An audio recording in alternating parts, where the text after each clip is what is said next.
C'est votre humble serviteur, le pasteur Joshua. Continuons cette série d'enseignements sur la rédemption. Nous voulons entrer profondément dans cet enseignement. Et nous avons commencé sur la rédemption. Et avec des citations du frère Branham, pour appuyer profondément sur la rédemption. Qu'est-ce que c'est la rédemption? Sa trajectoire. Pourquoi nous prions? Pourquoi nous allons venir à l'église? Pourquoi nous prêchons la parole de Dieu? Pourquoi nous insistons? C'est la rédemption. Et nous allons voir ces enseignements de rédemption dans la pensée de Melchisedec. Commence par cela. Parce que la rédemption et Melchisedec ne sont pas des doctrines distinctes, mais c'est les deux facettes d'une même réalité mystique, fusionnée. C'est des prédications, en particulier les points qu'Illuminat apporte, c'est-à-dire du 21 février 1905, comme on a prêché, qui est Melchisedec, permet de comprendre la révélation concluante du plan du salut de Dieu. Voici la synthèse claire et structurée de cette révélation appuyée par des citations du frère Branham. La définition de la rédemption selon la révélation. La rédemption dépasse la simple notion de pardon du péché. Racheter signifie ramener une chose à sa condition originale, à sa place d'origine. Racheter quelque chose, c'est les ramener à sa place d'origine. Alléluia. Ainsi, ceux qui sont prédestinés seront ramenés, parce que les autres ne venaient pas de là. Qui est ce Melchisedec? Selon cette pensée, l'épouse de Christ, les élus faisaient partie des dieux, et les commencements.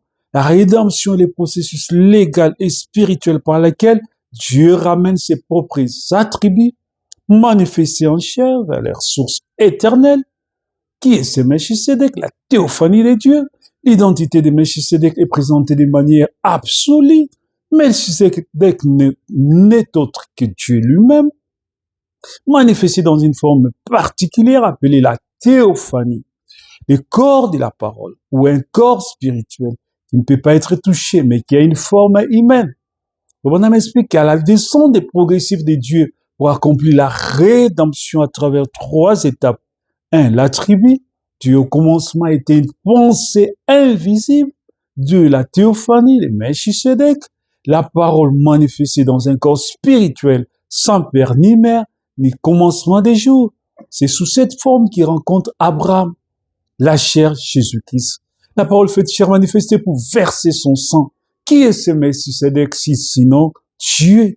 Il est entré, il a vécu dans la personne de Melchisedec, puis plus tard, nous n'avons plus jamais entendu parler de Melchisedec parce qu'il est devenu le Seigneur Jésus-Christ. Melchisedec était le sacrificateur, le souverain sacrificateur. Il est devenu Jésus-Christ, qui est ce Melchisedec.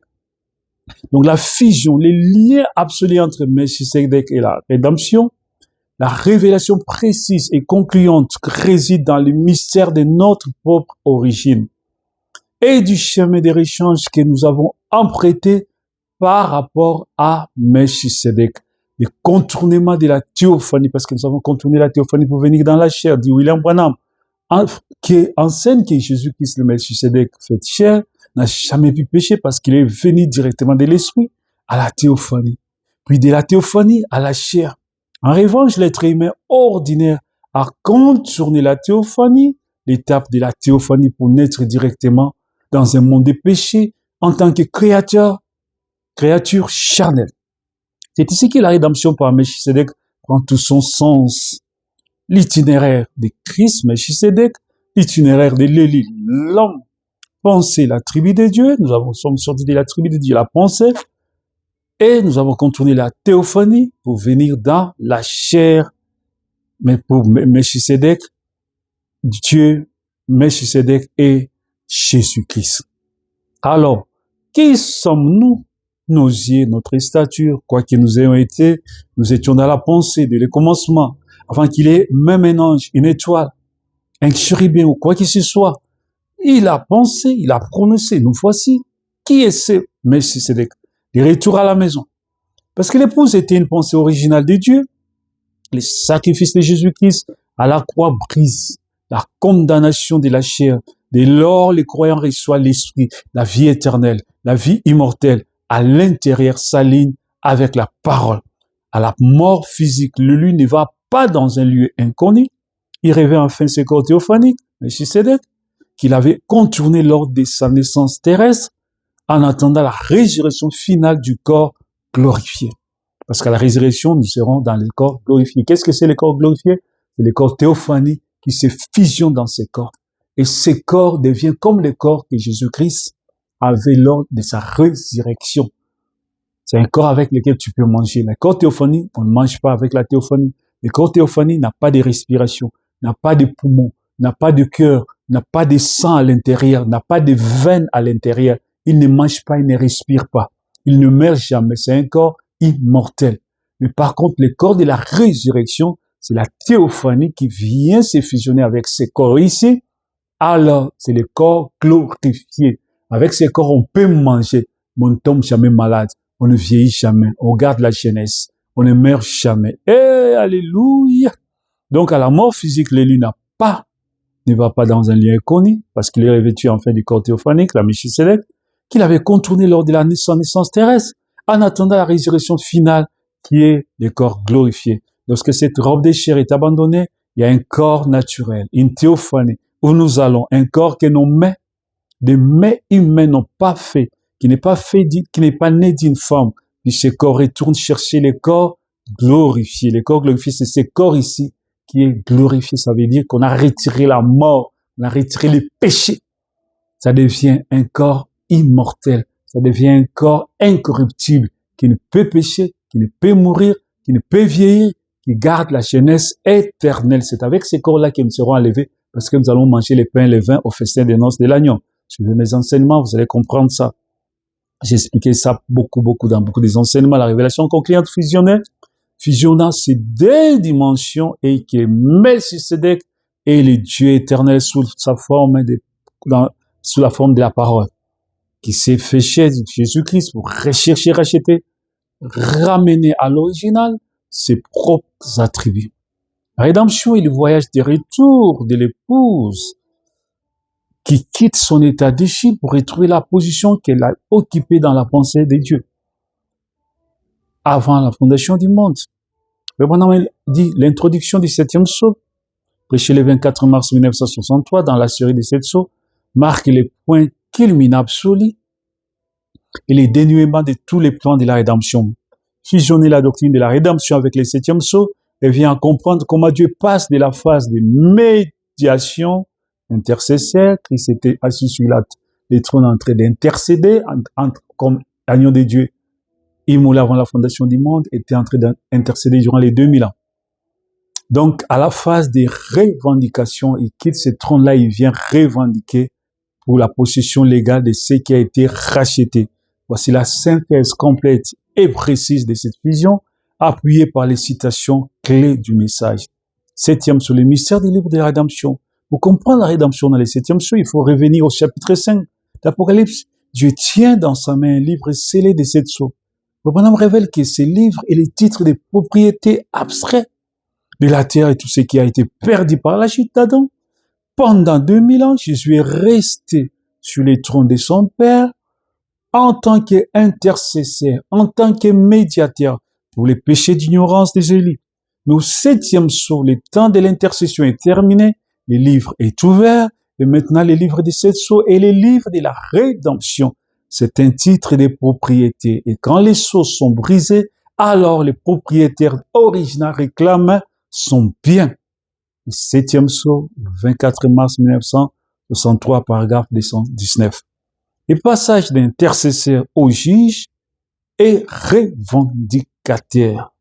La révélation concluante du 7e sceau et que Jésus change du rôle et quitte le trône de grâce d'intercession pour venir réclamer l'épouse qu'il a achetée par son sang. C'est l'acte de la revendication tant que le 7e sceau n'était pas ouvert et révélé. La rédemption n'était pas pleinement parachevée pour la création. Elle était accomplie légalement à la croix, mais pas encore manifestée ou réclamée. Il est venu au milieu de nous quand les 7 sceaux ont été ouverts et il est venu pour revendiquer ce qu'il avait racheté. Il a fait l'œuvre de la rédemption à la croix, il vient maintenant à la fin, lors de sa seconde venue, pour la revendiquer. Car la seconde venue, c'est un processus. Dans ce processus, l'enlèvement est le point final du processus de la seconde venue. La seconde venue commence par l'ouverture des sceaux. Il descend, prend les livres, brise les sceaux, libère les titres de propriété, dont la révélation au septième ange. Le septième ange révèle la parole de Dieu, l'ange qui descend, qui crie au jour de la voix du septième ange. Et il demande à Jean, à l'épouse, va prendre les livres, mange, pour être prêt, pour être enlevé. Donc, le septième sceau se distingue des 6 autres par une caractéristique unique. Il y a qu'un silence d'environ une demi-heure. Les secrets du septième sceau. Dans les cieux d'Apocalypse 8.1, pourquoi les silences? Parce que ce sceau contient les mystères les plus secrets de l'univers, les moments et les mystères de la seconde venue de Christ pour la revendication physique de l'épouse. On enseigne que si Satan avait pu découvrir ce qui s'est caché sous ces sceaux, il aurait tenté de contrecarrer ou de bloquer les plans finaux de la rédemption. Remarquez, il n'y a pas de secret écrit ici. C'est le 7e sceau, les restes étaient écrits. Mais ceci est caché. Pourquoi? C'est le secret de sa venue. Satan a essayé toujours d'imiter. C'est pourquoi ce sceau n'a pas été ouvert, afin qu'il ne puisse pas faire une imitation. 7e sceau. Les 7 tonnerres, la foi pour la rédemption du corps.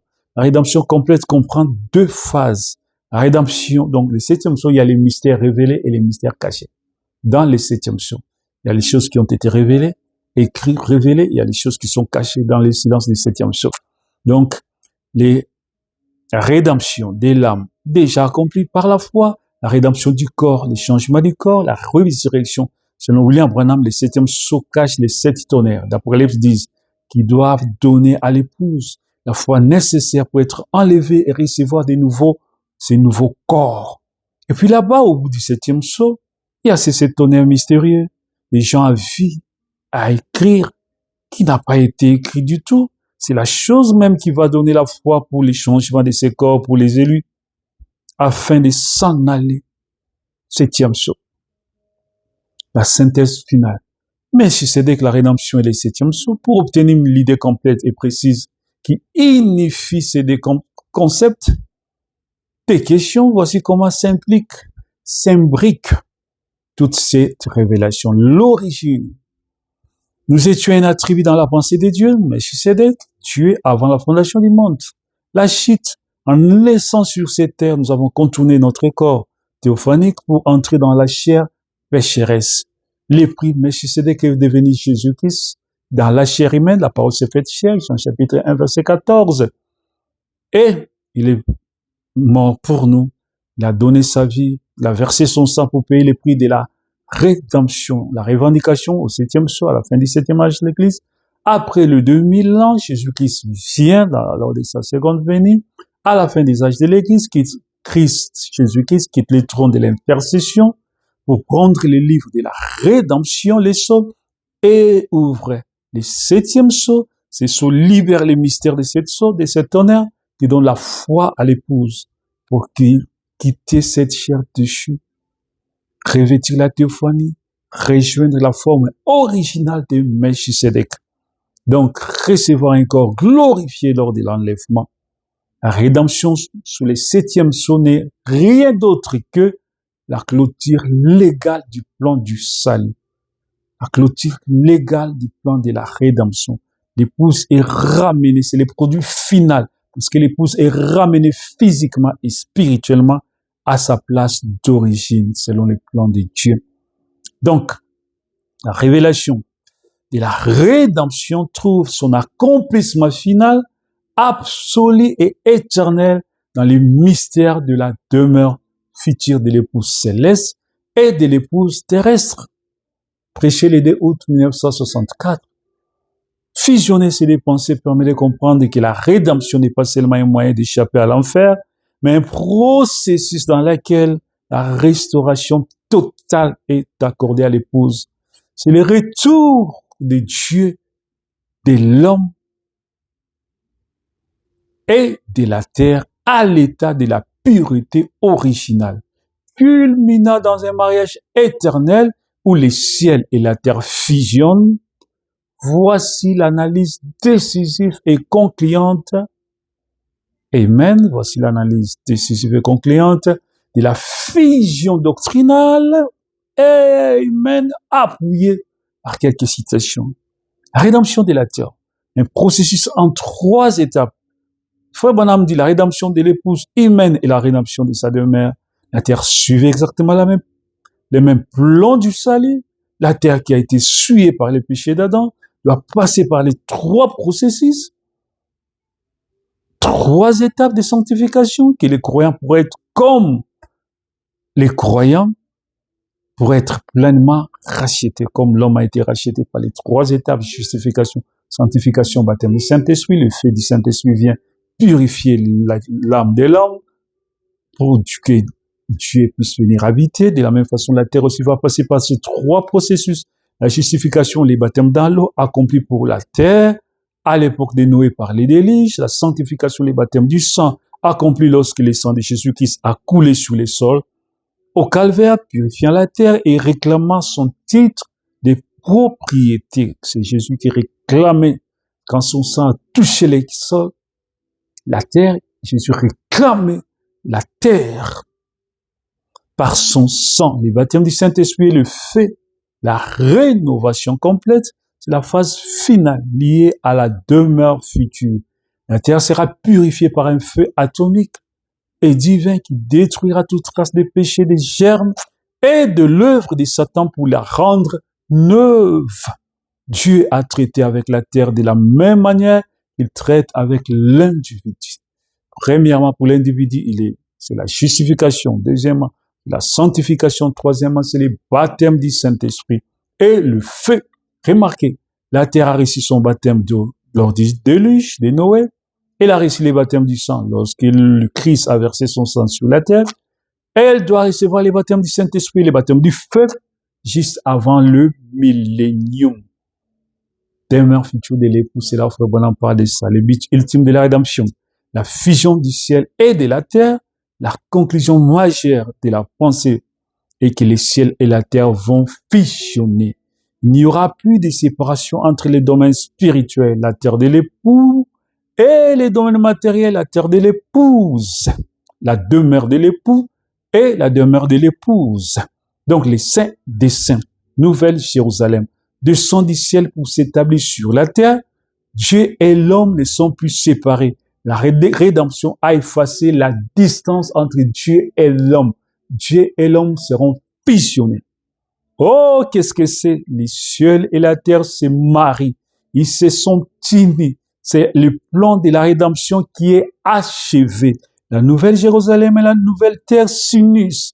L'époux céleste et l'épouse terrestre se fondent en un seul dessein éternel. La forme, toujours dans la demeure future de l'épouse céleste et l'épouse terrestre. La forme de la demeure future, la pyramide. Donc, on a expliqué que la nouvelle Jérusalem sera incitée en forme pyramidale, ou donc en mesurant 1500 000 de long, de large, de haut, au sommet de la montagne. De cette pyramide siégera le trône, la lumière du monde, Jésus-Christ l'époux. Sur les pentes et à la base de la montagne habitera l'épouse rachetée. Le tabernacle de Dieu avec les hommes, la rédemption ramène l'univers au dessein que Dieu avait en tête avant la chute, être en communion physique avec sa création.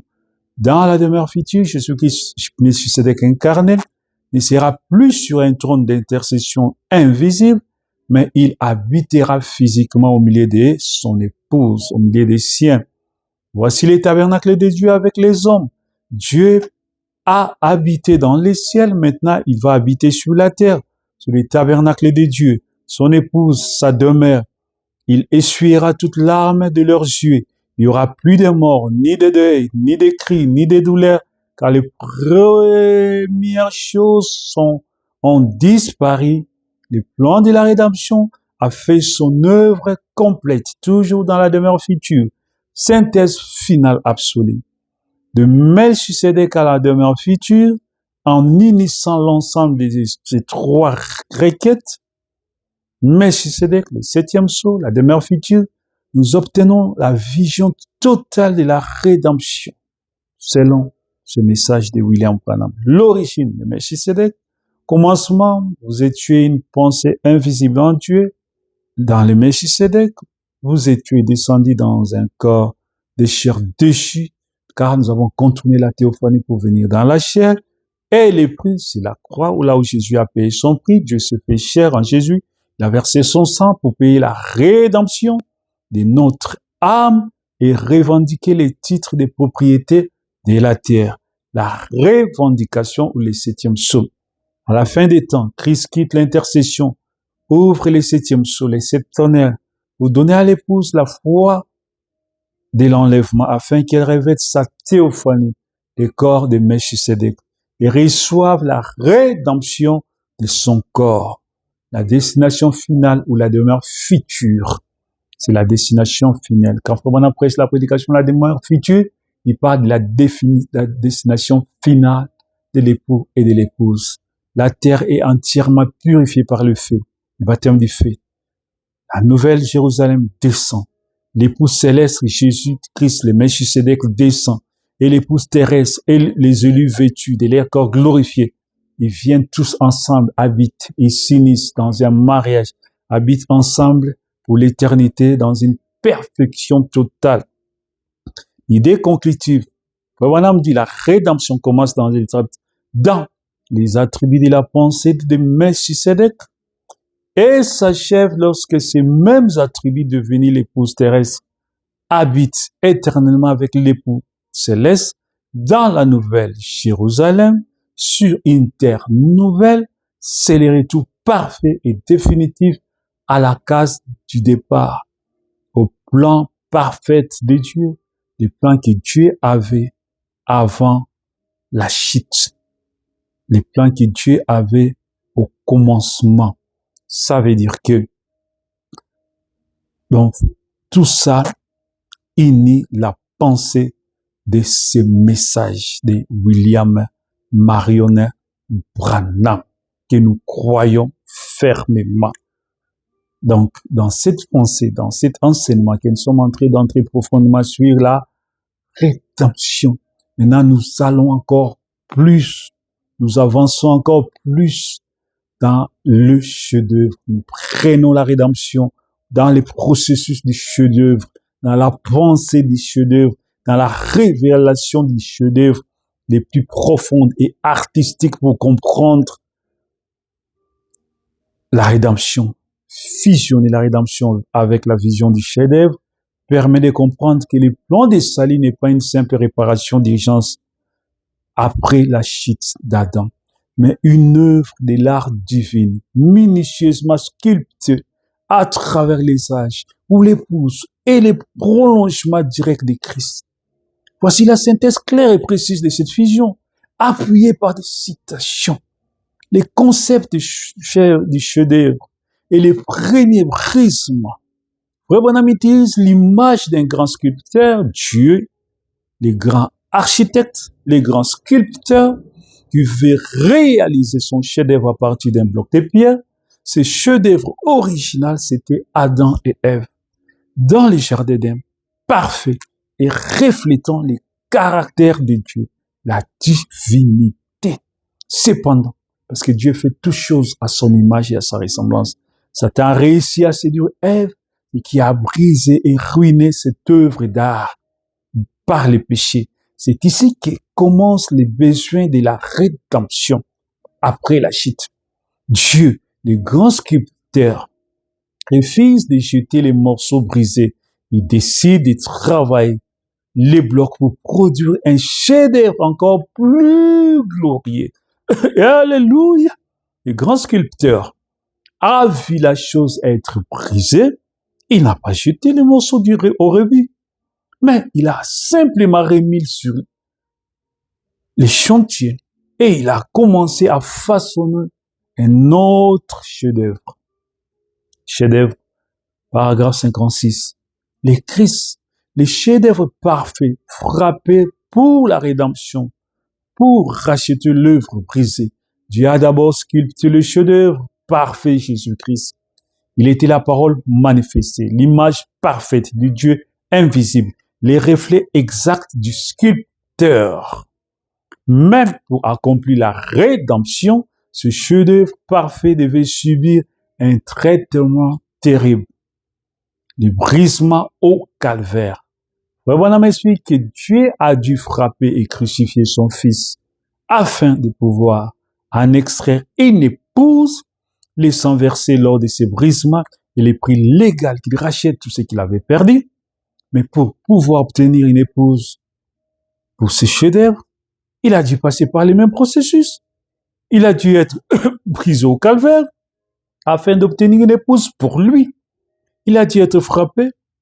Dieu l'a frappé afin d'en tirer un morceau pour former l'épouse. Paragraphe 74, 76.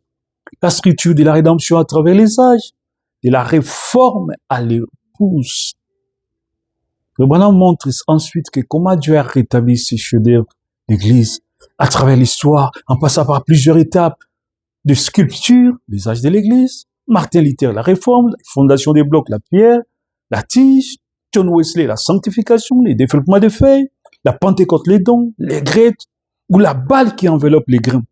L'âge de la fin, les grains, les bleus, l'épouse parole qui rassemble exactement au chef-d'œuvre, qui ressemble exactement au chef-d'œuvre original, Jésus.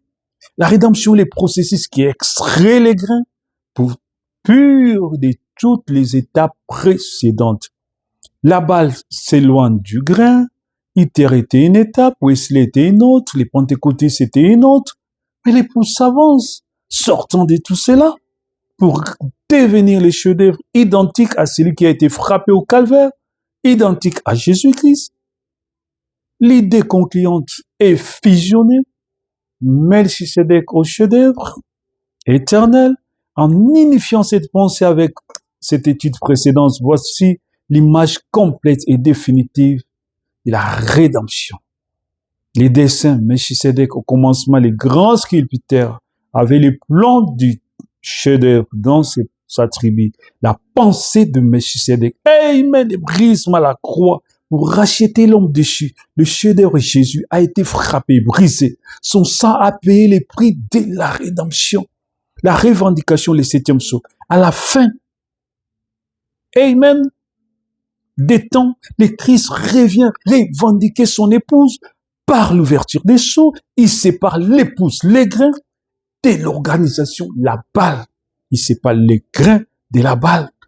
La balle expulse les grains pour que les grains puissent être en face du soleil pour atteindre l'étape de la maturité, l'éternité, la demeure future, les chefs-d'œuvre, l'époux et l'épouse régnent une seule chair spirituelle, habitent éternellement dans la nouvelle Jérusalem. L'époux et l'épouse sont un. Les chefs-d'œuvre et la partie qui a été tirée sont un. C'est la même parole, c'est la rédemption achevée. Donc, la rédemption dans les chefs-d'œuvre est l'histoire de la reconstruction de l'épouse. Elle a été tirée du côté brisé de Jésus-Christ au calvaire, sculptée et purifiée à travers les âges par la parole pour redevenir à la fin des temps un chef-d'œuvre identique à Christ, identique à Jésus-Christ, les chefs-d'œuvre parfaits, identique au modèle parfait, au modèle par excellence, Jésus-Christ, et pour être prête pour l'enlèvement, prête pour la demeure future. Oh, c'est tellement glorieux et profond.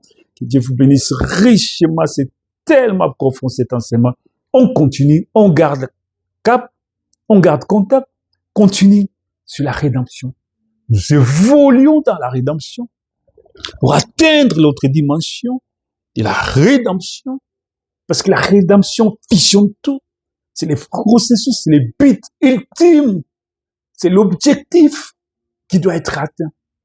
La rédemption, c'est le plan complet de Dieu pour le salut de nous.